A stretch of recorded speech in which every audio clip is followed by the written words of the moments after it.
শীতকাল হোক বা অন্য সময় বাড়িতে গেস্ট আসুক বা নিজের ইচ্ছা হোক, চটজলদি মাত্র এই 3টি উপকরণ দিয়ে কিন্তু বানিয়ে নেওয়া যায় এই সুন্দর সুস্বাদু এই ডেজার্ট। হ্যাঁ, ঠিকই ভেবেছো, আজ আমরা বানাবো গাজরের হালুয়া। তো কিভাবে বানাবো চলো ভিডিওটা দেখে শিখে নেওয়া যাক।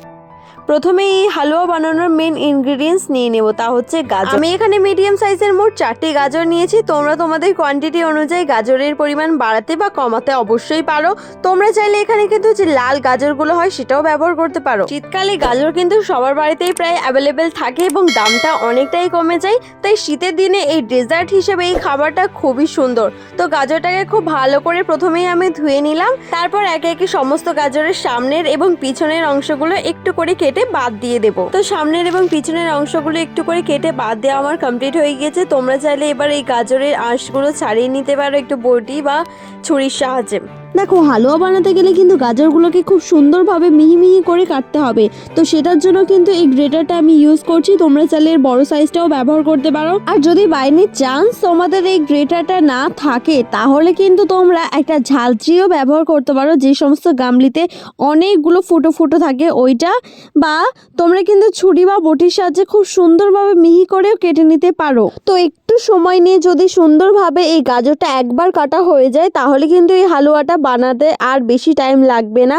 মাত্র কয়েক মিনিটেই কিন্তু রেডি হয়ে যাবে সুস্বাদু ডেজার্ট। তো চলো একে একে আমি সমস্ত গাজরকে গ্রেট করে নিই, তারপর ফিরছি নেক্সট প্রসেসে। তোমরা ততক্ষণ ভিডিওটা দেখতে থাকো।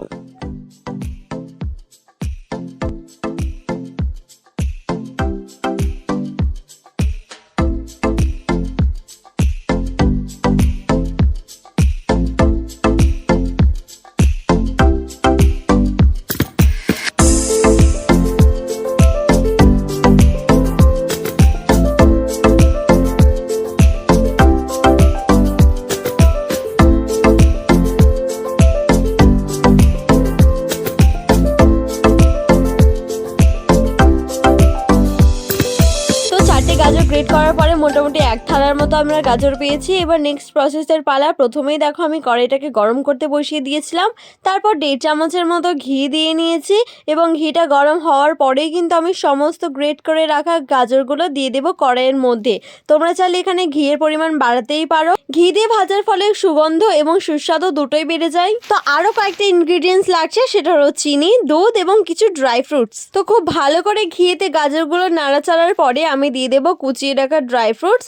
অবশ্য তোমরা ড্রাই ফ্রুটস নাও দিতে পারো যদি তোমাদের বাড়িতে না থাকে। তো এরপরে দিয়ে দেবো দুধ, এবং হ্যাঁ, তোমরা যদি গরুর দুধ না পেয়ে থাকো তাহলে প্যাকেট মিল্কও তোমরা গরম জলে গুলিয়ে এতে দিতে পারো। তো দুধ দেওয়ার পরে দেখো আমি খুব ভালো করে আবারও গাজরগুলোকে শুকনো করে নেড়ে নেব, কারণ দুধ দেওয়ার পরে কিন্তু একটু ভিজে ভিজে ভাব আসবে। তো খানিকক্ষণ ধরে নাড়াচাড়ার পরে সেটা আবারও শুকিয়ে যাবে, সেম পর্যায়ে চলে আসবে।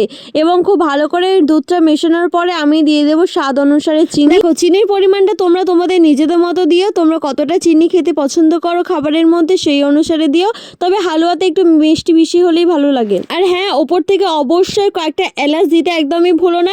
তোমরা যদি এলাচ পাউডার পাও তাহলে কিন্তু পাউডারটাও দিতে পারো, তাহলে কিন্তু এই গাজর হালুয়ার স্বাদ আরও দ্বিগুণ হয়ে যাবে। তো বেশ খানিকক্ষণ ধরে নাড়াচাড়ার পরে গাজরের রস এবং দুধটা যখন শুকিয়ে আসবে এবং গাজরটা যখন মাখা মাখা অবস্থায় এসে যাবে, তখন তোমরা বুঝবে যে এই হালুয়াটা একদমই পারফেক্ট ডান। অবশ্যই এবার তোমরা চাইলে ওপর থেকে কয়েকটা ড্রাই ফ্রুটস এবং 1 চামচের মতো ঘি ছড়িয়ে দিতেই পারো, তবে ওটা অপশনাল।